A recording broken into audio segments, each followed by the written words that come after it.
오늘 말씀은 로마서 6장 3절에서 9절 말씀입니다. 로마서 6장 3절에서 9절 말씀 드리겠습니다.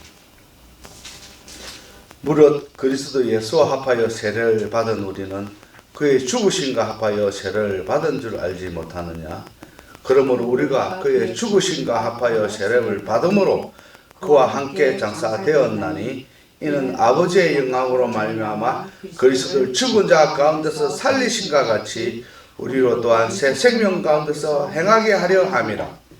만일 우리가 그의 죽으심과 같은 모양으로 연합한 자가 되었으면 또한 그의 부활과 같은 모양으로 연합한 자도 되리라. 우리가 알거니와 우리의 옛사람이 예수와 함께 십자가에 못 박힌 것은 죄의 몸이 죽어 다시 우리가 죄의 종도 하지 아니하려 함이니 이는 죽은 자가 죄에서 벗어나 어렵다 하심을 얻었습니다.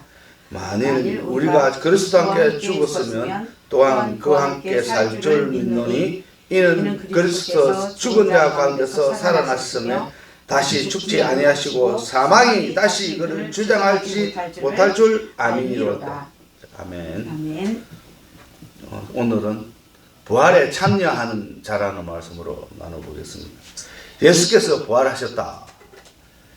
예수님께서 부활했다 이 말을 듣고 세상 사람들은 어떻게 반응을 할까? 어떤 이들은 좀 미쳤다. 어떤 사람들은 황당한 이야기다. 어떤 사람들은 돌았네. 어떤 사람들은 미련하다. 이렇게 보일 겁니다. 그러나 그리스도를 믿는 그리스도인들에게는 이 말은, 이 복음의 말씀은 지혜입니다. 예수를 따르는 이들에게는 축복의 말인 것입니다. 예수님의 부활에 참여하기 위해서는 먼저 3절에 있는 말씀처럼 그리스도 예수와 합하여 세례를 받아야 한다는 것입니다. 갈라디아서 3장 27절 말씀입니다.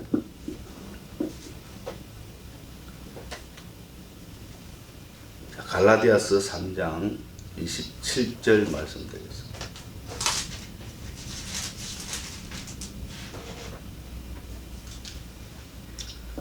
누구든지 그리스도와 합하기 위하여 세례를 받은 자는 그리스도로 옷 입었느니라. 자, 그리스도와 합하기 위하여 세례를 받는 자는 어떤 옷을 입는다고 하나요?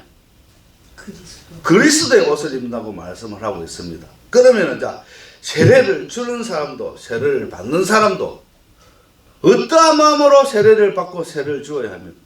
예수님의 마음. 그렇지. 예수님의 옷. 그리스도의 옷을 입는다 생각하라고, 옷을 입힌다 생각하라고 세례를 줘야 한다는 것입니다. 자, 그럼 내가 세례를 받으면은 그리스도 옷을 입기 때문에 사람이 변화되어야 된다는 것입니다.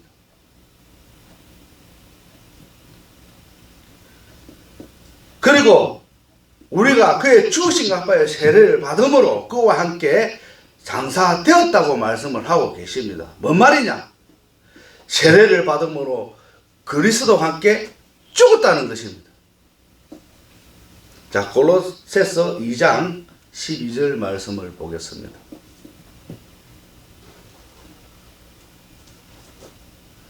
골로새서 2장 12절 말씀드리겠습니다. 너희가 세례로 그리스도와 함께 장사되고 또 죽은 자들 가운데서 그를 일으키신 하나님의 역사를 믿음으로 말미암아 그 안에서 함께 일으키심을 받았느니라. 아멘. 아멘. 자, 그리스도를 죽은 자 가운데서 살리신과 같이 우리로 또한 새 생명 가운데 행하려 함이라. 4절 말씀을 보면 그리스도를 누가 살렸다고 하나요? 오늘 본문 말씀 하나님이요. 하나님. 즉 하나님께서 살리셨다고 말씀을 하고 계십니다. 자, 고린도후서 13장 4절 말씀 보시겠습니다.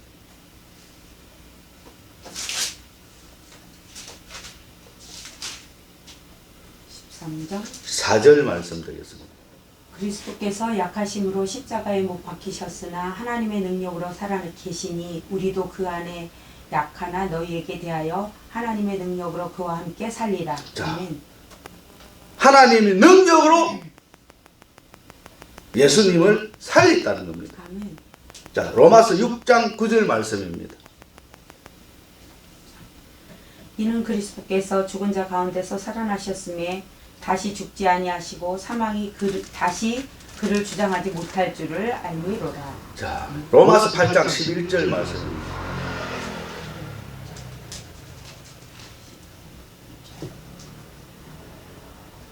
예수를 죽은 자 가운데서 살리신 이의 영이 너희 안에 거하시면 그리스도 예수를 죽은 자 가운데서 살리신 이가 너희 안에 거하시는 그의 영으로 말미암아 너희 죽을 몸도 살리시리라. 자, 아멘.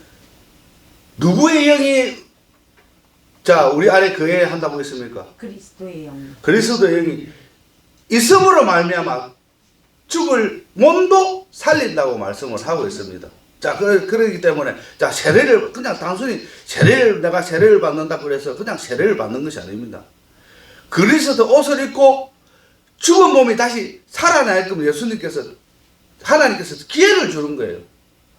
그 기회를 그냥 아이고 나 그냥 세례를 받는가 이 생각하고 세례를 받으면 안 된다는 거예요. 자, 사도행전 2장 24절 말씀입니다.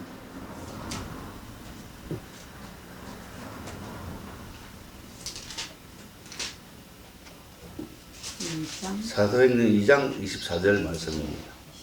하나님께서 그를 사망의 고통에서 풀어 살리셨으니 이는 그가 사망에 매여 있을 수 없었음이라. 자, 하나님께서 죽음의 고통에서 풀어 예수님을 살리셨습니다. 왜냐하면 죽음이 예수님을 계속 붙잡아 둘 수 없기 때문입니다.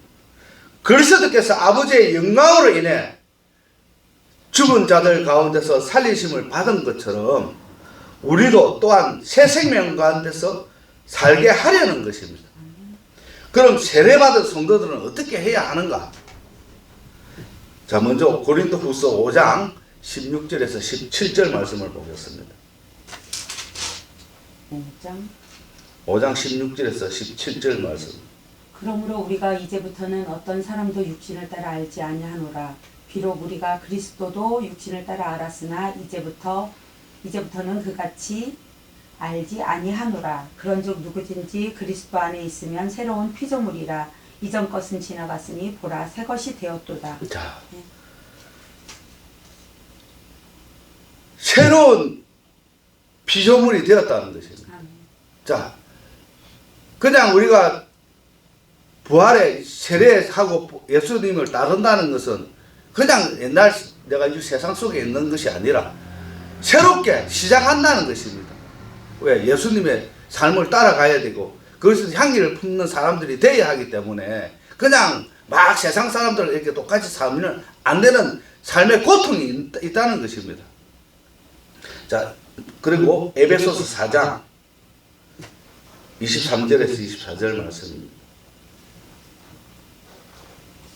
에베소서 4장 23절에서 24절 말씀입니다. 오직 너희의 심령이 새롭게 되어 하나님을 따라 의와 진리의 거룩함으로 지으심을 받은 새 사람을 입으라. 자, 그 의와 진리의 거룩함을 지음으로 새 사람을 되어야 한다는 것입니다. 골로새서 3장 9장 10절 말씀입니다. 골로새서 3장 9절에서 10절 말씀입니다. 너희가 서로 거짓말을 하지 말라. 옛 사람과 그 행위를 벗어버리고 새 사람을 입었으니 이는 자기를 창조하신 이의 형상을 따라 지식에까지 새롭게 하심을 입은 자니라. 자, 로마서 7장 5절에서 6절 말씀입니다. 로마서 7장 5절에서 7장 5절에서 6절 말씀입니다. 우리가 육신에 있을 때에는 율법으로 말미암는 죄의 정욕이 우리 지체 중에 역사하여 우리로 사망을 위하여 열매를 맺게 하였더니 이제는 우리가 얽매였던 것에 대하여 죽었으므로 율법에서 벗어났으니 이러므로 우리가 영의 새로운 것으로 성될 것이요 율법 조문의 묵은 것으로 아니할지니라. 자, 이전에 우리가 육신에 따라 살 때에는 율법에 따라 제 정욕에 우리 몸을 지체 안에 작용해서 죽음에 이르는 열매를 맺었지만은 그러나 지금은 우리가 우리의 얽어 매었던 것에서 죽어서 율법에서 벗어났다는 것입니다. 그래서 우리는 문자를 따르는 낡은 정신을 하나님을 섬기지 아니하고 성령이 주시는 새 정신으로 하나님을 섬기라는 말씀입니다. 5절 말씀에 우리가 그의 죽으심과 같은 죽음으로 그와 연합하는 사람이 되었으면 분명히 그의 부활하심과 같은 부활로 그와 연합하는 사람이 되라고 말씀을 하고 계십니다. 자, 골로새서 2장 12절 말씀입니다.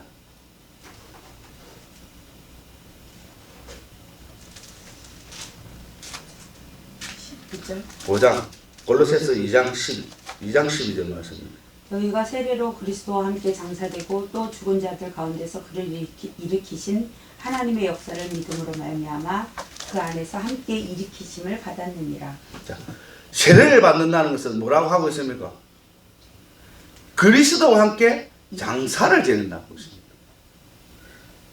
그리고 죽은 자들 가운데서 다시 살리신 하나님을 믿는다는 것입니다. 믿음 가운데에 다시 살아난다는 겁니다. 함께 하나님이 함께 일으킨다는 것은 살아난다는 것이잖아요.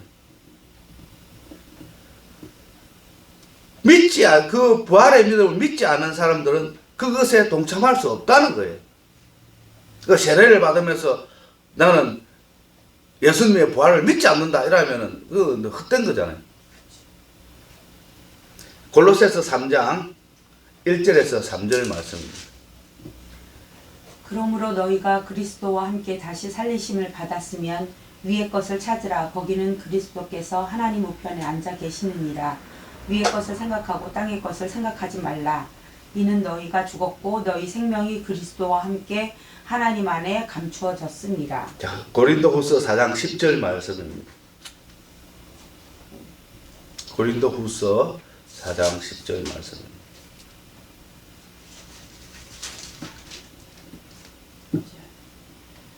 우리가 항상 예수의 죽음을 몸에 짊어짐은 예수의 생명이 또한 우리 몸에 나타나게 하려 함이라. 자, 뭐라 말씀을 하고 있습니까? 예수의 생명이 우리 몸에 나타나도록 하기 위하여 항상 예수님의 죽으심을 우리 몸에 짊어지고 다니라고 말씀을 하고 있습니다.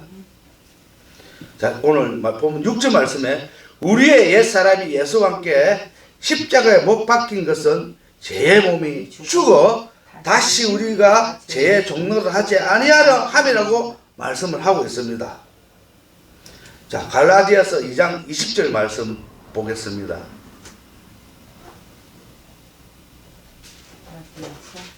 갈라디아서 2장 20절 말씀입니다. 내가 그리스도와 함께 십자가에 못 박혔나니 그런즉 이제는 내가 사는 것이 아니요 오직 내 안에 그리스도께서 사시는 것이라. 이제 내가 육체 가운데 사는 것은 나를 사랑하사 나를 위하여 자기 자신을 버리신 하나님의 아들을 믿는 믿음 안에서 사는 것이다. 자, 세례를 받음으로 그리스도께서 내 안에 들어온다는 것입니다. 그러니까 오직 내 안에 누구만 있어야 된다는 것입니까? 예수님. 자, 예수 그리스도가 있어야 된다는 것입니다. 그 가운데에 하나님의 아들을 믿는 믿음 안에 살 수 있다는 것입니다. 예수님이 내 안에, 자, 세례를 받을 때, 세례를 받지 않아도 물론 뭐 하나님을 믿고 하지만 세례를 받는 사람들, 특히 예수를 믿는다 하면 세례를 받아야 한다고 있잖아요. 세례를 받을 때 그냥 받는 것이 아니라 세례를 받는 그 순간에 그리스도께서 내 안에 들어온다고 그런 성경이 말씀을 하고 있습니다. 자, 그럼 내 몸 안에 그리스도가 있는데 어떤 행동을 해야 되는지 누구보다도 잘 아시리라 믿습니다. 자, 갈라디아서 5장 24절 말씀입니다. 갈라디아서 5장 24절 말씀입니다. 그리스도 예수의 사람들은 육체와 함께 그 정욕과 탐심을 십자가에 못 박았느니라. 자, 오늘 이 말씀해 보니까 예수의 사람들은 일어납니다. 예수의 사람들은 누굽니까? 예수님을 믿는 사람. 그렇지, 그렇지. 예수를 믿는다면 세례를 받은 사람들을 말하는 거예요. 그 사람들은 어떻게 해야 된다고요? 육체와 함께 그 정욕을, 육정욕과 탐심을 어디다 못을 박아야, 십자가에 못을 박아야 된다는 것이며. 그만큼, 이제, 하나님의 말씀에 더 순종해야 된다는 것이죠. 갈라디아서 6장 14절 말씀입니다. 그러나 내게는 우리 주 예수 그리스도의 십자가 외에 결코 자랑할 것이 없나니 그리스도로 말미암아 세상이 나를 대하여 십자가에 못 박히고 내가 또한 세상을 대하여 그러하니라. 이 성경 말씀 구절구절이 참. 자, 오늘 내가 말해서 성도는 어떻게 해야 되는가? 자, 성도들은 어떻게 해야 되는가? 이렇게 쭉 말씀을 나누고 있어요. 성경 말씀을 찾아보고 있습니다. 쫙 너무나 잘 나와 있어요. 나의 모든 것을 어디다 못을 박아야 된다고요? 십자가에 못을 박아야 된다는 것입니다. 자, 로마서 7장 22절에서 25절 말씀입니다. 7장 로마서 7장 22절에서 25절 말씀 되겠습니다. 내 속사람으로는 하나님의 법을 즐거워하되 내 지체 속에서 한 다른 법이 내 마음의 법과 싸워 내 지체 속에 있는 죄의 법으로 나를 사로잡는 것을 보는도다. 오호라 나는 곤고한 사람이로다. 이 사망의 몸에서 누가 나를 건져내랴. 우리 주 예수 그리스도로 말미암아 하나님께 감사하리로다. 그런즉 내 자신이 마음으로는 하나님의 법을 육신으로는 죄의 법을 섬기노라. 자, 우리가 그리스도와 함께 죽었으면 또한 그와 함께 살 줄 믿으라 이렇게 말씀을 하고 있습니다. 그리스도께서 우리를 위하여 죽으신 것은 우리가 깨 있든지 자고 있든지 그리스도와 함께 살게 하려고 하는 것입니다. 죽은 자 가운데서 다시 살리신 그리스도께서 다시는 죽는 일이 없어 죽음이 다시 예수님을 지배하지 못할 것을 우리가 알고 있기 때문에 예수님을 믿고 따른다는 것입니다. 예수를 믿는 성도들에게 부활의 믿음이 없다면 헛된 것입니다. 그러면 우리는 어떻게 부활에 참여하는가? 부활에 참여하는 것은 부활을 기억하고 생각하는 데서 머무는 것이 아니라 나의 옛 모습, 그것을 바꾸어 새로운 존재로 태어난다는 것입니다. 나의 삶을 의의 도구로 나의 성품을 주님의 성품으로 바꾸는 것을 말합니다. 예수 그리스도와 함께 새로운 모습으로 다시 태어나는 바로 그것이 진정한 부활신앙이라는 것을 기억하시기 바라겠습니다. 기도하겠습니다.